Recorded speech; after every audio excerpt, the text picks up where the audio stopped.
Welcome to the Masterson Method Light Touch, Light Movement Techniques video. Hi, I'm Jim Masterson.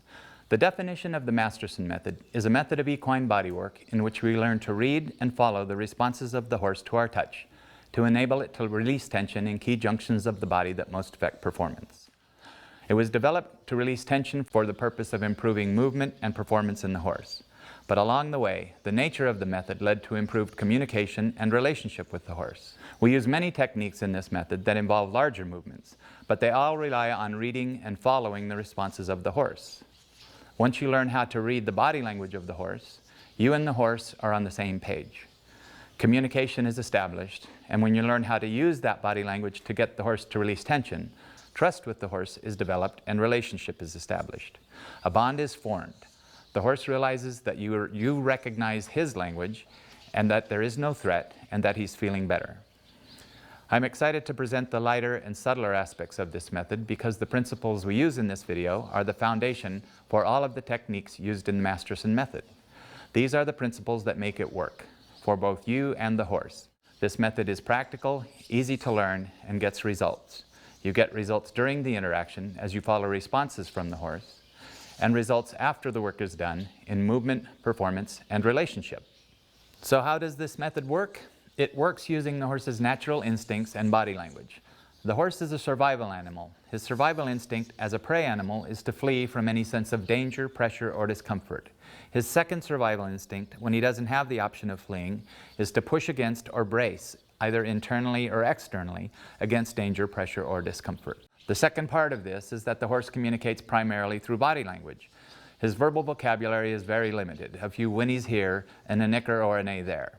His body language ranges from the very subtle, such as a change in breathing or a twitching of the eye, to the more obvious, such as pinning the ears, threatening to kick, or even kicking. If the horse shows even subtle signs of lameness or weakness in the wild, then he'll be the first one picked off by the predator or pushed out by the herd. So his survival instinct blocks out pain, and he keeps on going. When we humans start to feel pain, we let everyone know about it, and then if we're smart, we do something about it. But the horse has no option but to cover it up and keep on going until it reaches the point that his behavior turns bad or he goes lame. With this method, we learn how to stay under the horse's survival bracing response and read what the horse's body language is telling us. When we do this, we can not only find where the horse is blocking tension or holding on to tension, but we can get the horse's body to begin the process of letting go of that tension. By using levels of touch and movement that stay under the bracing response, we bring the horse's awareness to tension that he's been blocking out in a way that he can't brace against it. We access that part of the horse's nervous system that releases rather than holds on to tension. We work with the horse's natural instincts rather than against them. And the horse works with us rather than against us. Now let's talk about the levels of touch we'll be using. When I first started teaching this, I would be asked, how hard are you pressing? And rather than saying I'm pressing about 4 pounds per square inch over an area of 2.3 square inches for a period of 11 seconds, I decided to use palpable descriptions such as the lightest level, which I call air gap, which would be barely touching the hair at all, and in some cases not even touching the skin at all.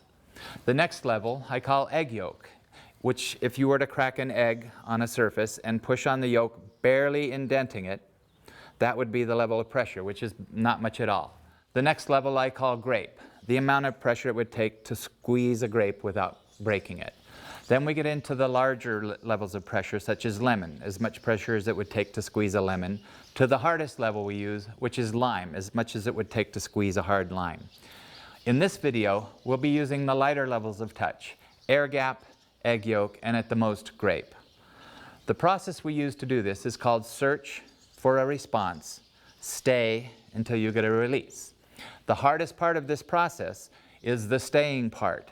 When we find a response, we stay with it, and we stay and we stay. We have to throw away the clock and give the horse a chance, his body a chance to release it.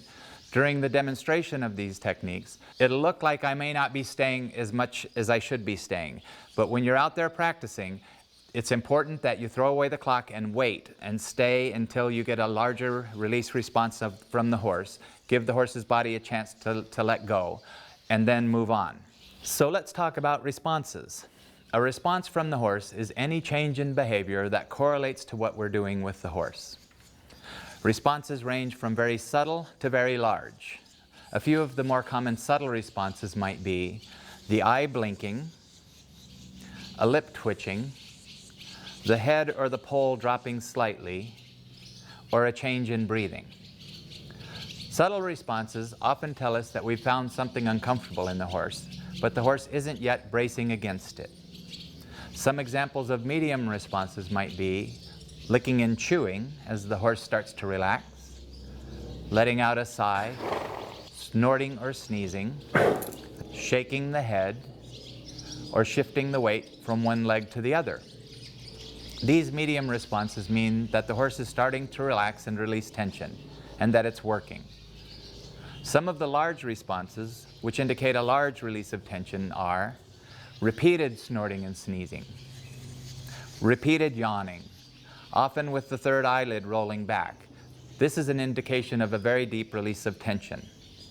Shaking the whole body, or repeated shifting weight or wobbling back and forth from leg to leg, most often behind. I want to talk about two more behaviors in the horse that are important.